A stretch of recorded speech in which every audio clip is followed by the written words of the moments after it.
This presentation is about Pugad Baboy Comics, and it's created by Neil Calvin C. Roque of 3G. This comic book all began when Paul Medina Jr. was thinking about it while working under contract in Iraq. In 1986, he sent his strips to the Philippine Daily Inquirer. Luckily, his strip that is inspired by his friend's figurine Bulacan was accepted right away. The strip currently appears in the Philippine Daily Inquirer in black and white on common days and colored during Sundays.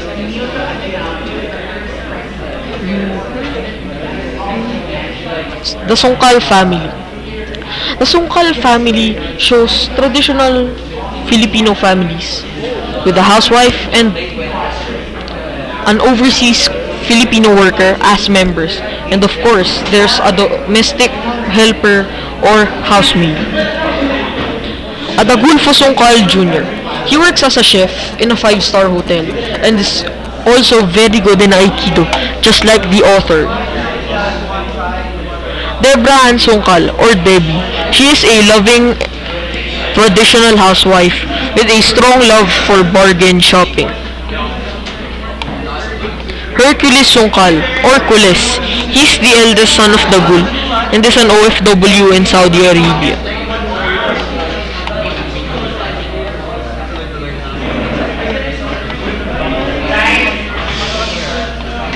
Christina Sungkal, or Tiny. She is the second oldest child of Mang Dagul, and she studies in the University of Santo Tomas. Atagulfo Sungkal III, or Utoy. He is the youngest child in their family. Despite his young age, he is very smart. Ambrosia Tangara, or Brosia. She is the family's housemaid from Ginoog and is shown as a brainless person.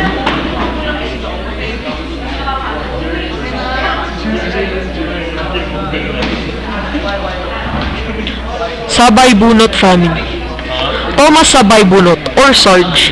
He works in the Philippine Air Force and is always shouted at by his wife, Barbie. Barbara Q. Sabay Bunot, or Barbie.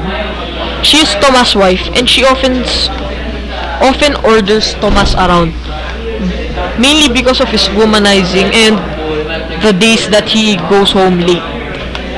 Paul Thomas Sabay Bunot, or Paltik. He is the couple's only son and he is the jester of the place. The Lamuns. Roberto Lamun, or Bob. He is constantly being teased by being a drug addict and is still a hippie. And people also say that he transmits STDs. Celia Lamun, or Tita Cel. She is Bob's mother and she constantly scolds Bob for him being addicted to drugs. Jolene Lamun. She is Bob's sister and Utoy's girlfriend. These are some of the other characters. Benigno Ramos, or Igno. He is Tomas' cousin and he is an ex-convict. Paul Gas. He is the Sungkal family's talking dog and he is also the main character of the comic book stories. Paulino Tang. He is a guy, or a gay guy, who is always constantly being annoyed by Bob and the others. Mauricio Tang, or Mau. He is Pau's father. Senator Usurpo Cabalfin. He is often depicted as a very corrupt politician who has a very spoiled son.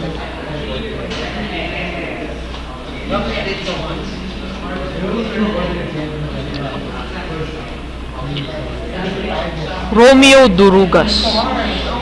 He is a policeman who always steals or gets money from people who violate traffic rules. Adre Tangara. He is Brosia's brother and he works in Saudi with Kules. Principal Schwarzenegger. He is the principal in the school where all of the children study, and he is also very ugly. Cannoli. He is Joma's father and he is Tomas' friend.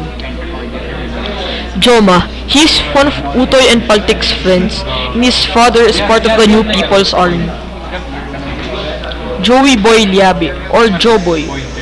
He is the resident mechanic in the place. Doc Sebo, or Miguel Sebo, the resident physician who specializes in circumcision but is shown to be weak and incompetent in anything else in his profession. He also never takes house calls, but if the person who's requesting it is rich, then he'll go right away.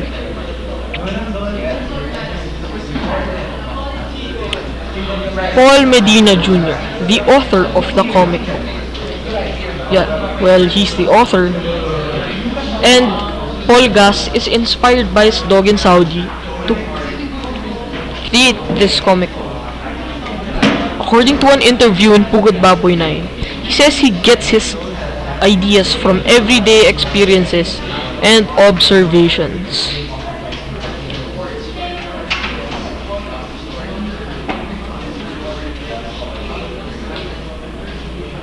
These are examples of the comic strips.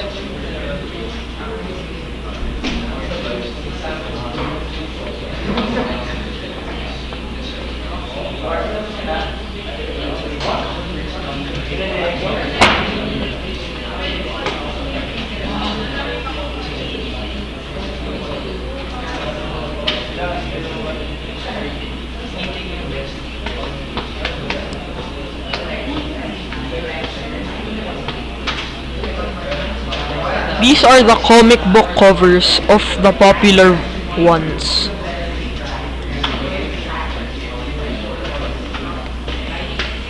These are where I got the pictures and the information from. Wikipedia.org, pugadbaboy.pardinas.net, geocities.com, and well, that's it. Please read Pugad Baboy Comics to promote the creations of Filipinos. Thank you.